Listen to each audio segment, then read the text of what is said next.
चलिए तो देखा जाए, आज हम लोग देखेंगे इलेक्ट्रॉनिक कॉन्फ़िगरेशन ऑफ आयनों का इलेक्ट्रॉनिक विन्यास।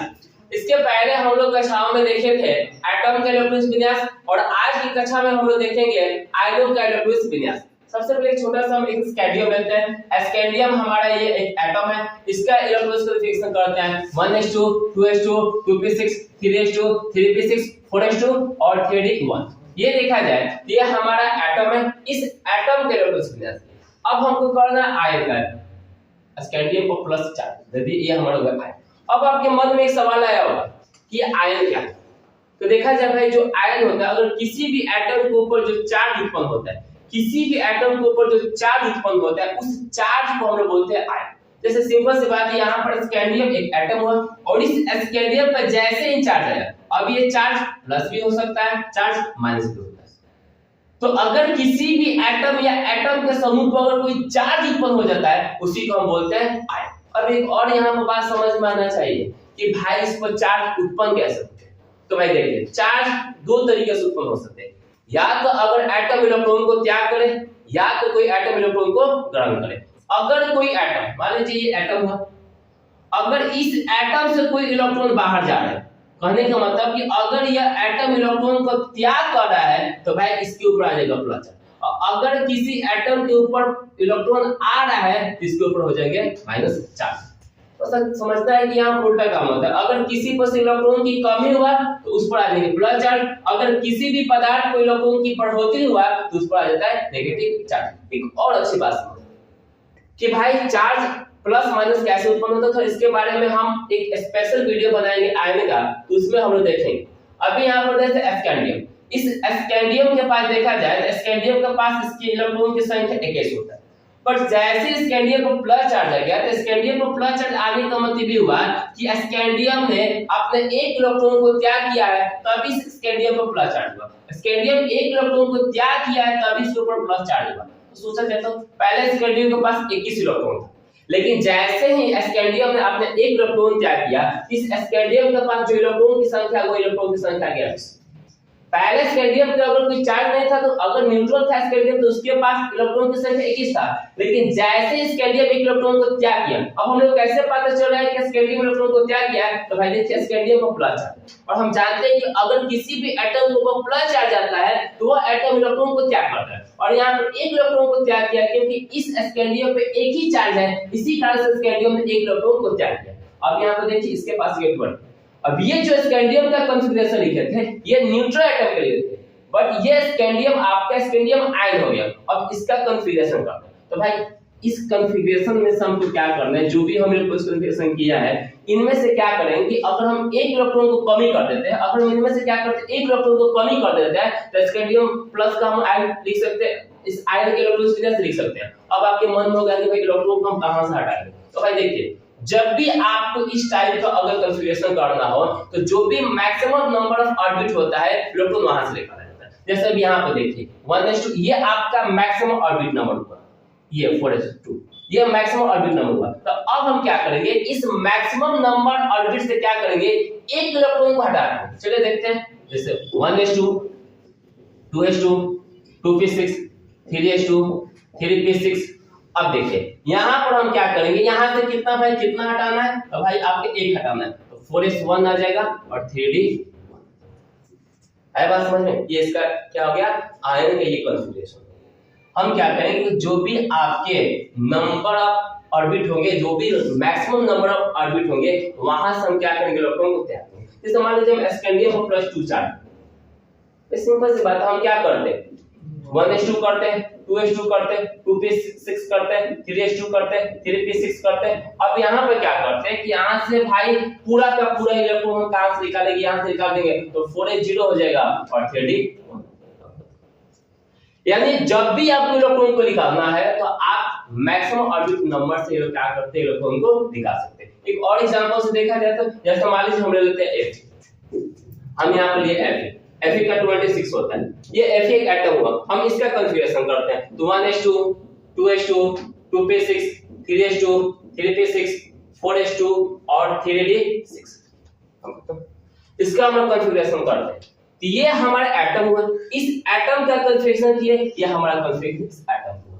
अब हमको क्या करना है कि अगर हम Fe+2 का कॉन्फ़िगरेशन करना चाहते हैं, Fe+2 का करना चाहते हैं, Fe+2 का कॉन्फ़िगरेशन करना चाहते हैं, तो भाई देखो इस Fe के पास अगर किसी भी प्रकार का चार्ज नहीं था तो Fe के पास इलेक्ट्रॉन की संख्या 26। ये तो समझ में आ रहा है ना कि इसके पास इलेक्ट्रॉन की संख्या 26 क्यों होता है? क्योंकि अगर जो न्यूट्रल एटम होते हैं और न्यूट्रल एटम के जो एटॉमिक नंबर होते हैं वही उसके इलेक्ट्रॉन की संख्या। अब यहाँ पे Fe+2 इसका मतलब भी हुआ कि फेरस ने अपना जो आयरन हुआ अपना 2 इलेक्ट्रॉन को त्याग किया होगा तभी Fe+2 आ गया। अब इसका कैलकुलेशन कैसे करेंगे भाई? 1s2 2s2 2p6 3s2 3p6 और हम बोले हैं कि 2 इलेक्ट्रॉन कहां से निकाला जाएगा? तो जो भी इसका मैक्सिमम ऑर्बिट नंबर होगा इस मैक्सिमम ऑर्बिट नंबर से हम 2 इलेक्ट्रॉन को निकालेंगे।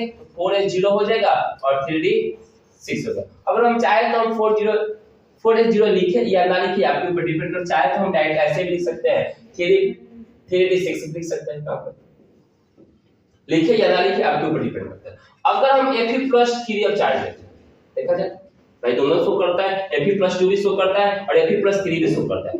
अब यहां से अगर हमको कॉन्फ़िगरेशन करना है Fe+3 क्या करना है, इसका मतलब कि फेरस के पास 26 इलेक्ट्रॉन था कब? जब फेरस के ऊपर कोई चार्ज नहीं था। लेकिन जैसे ही Fe+3 चार्ज आ गया इसका मतलब हुआ कि इस फेरस ने इस आयरन ने 3 इलेक्ट्रॉन को त्याग किया। मतलब अब इसके पास अब कितने इलेक्ट्रॉन रहेगा? तो भाई 26 में से 3 घटा दिए, इसके पास हो गया 23। अब मतलब चलिए इससे कॉन्फ़िगर यहां से करते हैं। तो अब हम तो भाई 2 इलेक्ट्रॉन यहां से निकाल देंगे क्योंकि मैक्सिमम ऑर्बिट नंबर यही है। लेकिन यहाँ पर एक और इलेक्ट्रॉन निकालना है तो अब हम कहां से निकालेंगे? तो अब हम निकालेंगे 3d6 से। यहां से क्या करेंगे? 2 इलेक्ट्रॉन को निकाल देंगे और एक जो इलेक्ट्रॉन बच रहा है उस इलेक्ट्रॉन को हम क्या करेंगे? 3d में से निकाल देंगे। कहां से निकालेंगे? 3d में से। अब कॉन्फ़िगरेशन देखिए तो 1s2 2s2 2p6 3s2 3p6। चलिए ये तो हम Fe+2 के यहां तक किए थे। इसका मतलब क्या है? 4s को हमने क्या किया? हटा दिया था। अब यहां पर क्या करते हैं? 3d। ये हमारा जो हुआ ये Fe+3 का कॉन्फ़िगरेशन हुआ। चलिए इसी तरह से और देखते हैं। जैसे भी बात करते हैं कॉपर, कॉपर का 29 होता है। अब इसका कॉन्फ़िगरेशन करने से चलिए भाई करते हैं। पहले कॉपर क्या करते हैं? तो 1s2 2s2 2p6 3s2 3p6 4s1 और 3d यहां से ये आपका होता है। यहाँ पे अपवाद वाला होता है जो हम अगले वीडियो में आपको बताए थे। यहाँ पर देखा जाए अब हमको आगे Cu+, अगर मान लीजिए हमको 2 का करना, Cu+2 का कॉन्फ़िगरेशन करना, तो भाई सिंपल सी बात है। देखो क्या करेंगे, वही काम करेंगे। पहले हम क्या करेंगे कि Cu+2 कैसे बना होगा भाई? तो जब कॉपर ने 2 इलेक्ट्रॉन का त्याग किया होगा इस पर Cu+2 आया। बस सिंपल सी बात हो गया। पहले इस कॉपर के पास 29 इलेक्ट्रॉन था तो भाई 29 इलेक्ट्रॉन सजा दिए। अब यहाँ पर इस कॉपर पर जैसे ही +2 आ गया इस कॉपर के पास इलेक्ट्रॉन की संख्या कितना गया? क्योंकि भाई कॉपर ने इलेक्ट्रॉन को त्याग किया तो इसके ऊपर आ गया कितने इलेक्ट्रॉन? Cu+2 के ऊपर कितने इलेक्ट्रॉन की संख्या का 27। मतलब इस कॉपर आयन को जो इलेक्ट्रॉन की संख्या हो गई अब 27। अब इसको सजा। फिर वही बात, फिर हम क्या करेंगे? जब भी इलेक्ट्रॉन को त्याग करवाएंगे तो पहले मैक्सिमम ऑर्बिट नंबर से त्याग, उसके बाद अगर फिर त्याग करवाना होगा तो आपको 3d में से कराएंगे। तो चलिए हम यहाँ से 4s से कराएंगे क्योंकि यहाँ पर 4s एक ही है। तो एक तो यहाँ से त्याग करवा देंगे और एक इलेक्ट्रॉन कहां से त्याग करवाएंगे? 3d में से कराएंगे क्योंकि s के पास तो 2 इलेक्ट्रॉन नहीं। अगर s के पास 2 इलेक्ट्रॉन रहता तब इस 4s इलेक्ट्रॉन त्याग करके काम चलाते हैं। बट यहाँ पर s के पास 1 इलेक्ट्रॉन है, 4s के पास 1 इलेक्ट्रॉन है और आपको यहाँ से 2 इलेक्ट्रॉन को त्याग करवाना है। कितने इलेक्ट्रॉन को त्याग? 2 इलेक्ट्रॉन को त्याग करना है। तो 1 इलेक्ट्रॉन हम क्या करेंगे? पहले मैक्सिमम ऑर्बिट से निकाल देते हैं। यहाँ से हम 1 इलेक्ट्रॉन को निकाल देंगे, यहाँ पर 4s0 हो जाएगा और यहाँ पर जो 3d10 है एक यहाँ से भी इलेक्ट्रॉन निकालेंगे हो जाएगा 3d9। तो ऐसे टाइप कॉन्फ़िगरेशन लिखते हैं 1s2 2s2 2p6 3s2 3p6 4s0 हो जाएगा और यहाँ पर 3d9। यहाँ पर जो हो जाएगा वो हो जाएगा 3d9। चलिए फिर एक और एग्जांपल लेते हैं। हम जिंक का देखते हैं, Zn का देखते हैं। जैसे मान लीजिए हम एक Zn का यहाँ पर लेते हैं। तो Zn का आप जानते हैं 30 होता है। कब होता है 30? क्या होता है भाई? तो Zn के पास इलेक्ट्रॉन की संख्या 30 होता है। कब Zn के पास इलेक्ट्रॉन की संख्या 30 होगी? जब Zn के ऊपर किसी भी प्रकार का चार्ज नहीं रहेगा तब, मतलब जब Zn क्या रहेगा? न्यूट्रल रहेगा। चलिए इसका कॉन्फ़िगरेशन करते हैं 1s2 2s2 2p6 3s2 3p6 4s2 और 3d 10 यहाँ से। अब आ गया हमको Zn+2 का कॉन्फ़िगरेशन कि भाई Zn+2 का कॉन्फ़िगरेशन कैसे करें। तो पहले का बात ये समझते हैं कि Zn+2 कैसे बनेगा, जब जिंक 2 इलेक्ट्रॉन को त्याग किया होगा, जब जिंक 2 इलेक्ट्रॉन को त्याग किया होगा इस पर आया Zn+2, यानी अब इस Zn+2 के पास इलेक्ट्रॉन की संख्या कितना हो गया।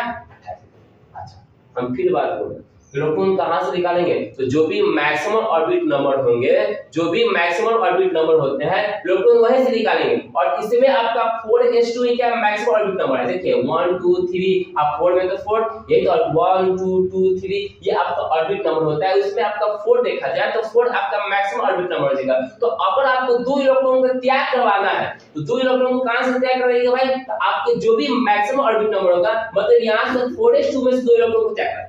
तो चलिए हम लिखते हैं 1s2 2s2 2p6 3s2 3p6 और 4d सॉरी 4d दे बोले 3d 4d लिखने कोई काम नहीं। चलिए एक और एग्जांपल हम लेते हैं, जैसे हम आपका ले लेते हैं आपका कोबाल्ट का एटॉमिक नंबर होता है 27।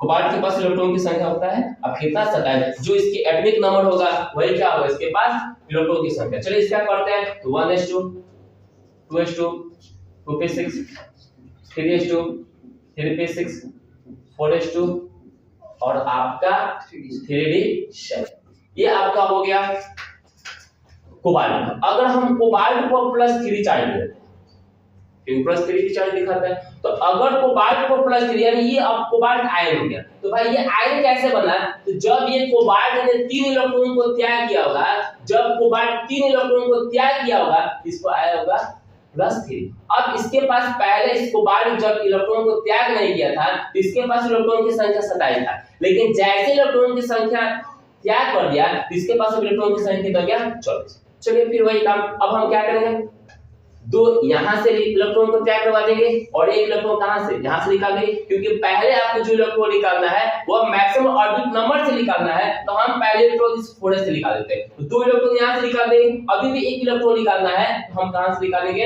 3d में से निकालेंगे। तो चलिए देखते हैं क्या करेंगे, 1s2 2s2 2p6 3s2 3p6 और 3d6 क्योंकि हम 4s 0 लिखने की भी कारण है समझ।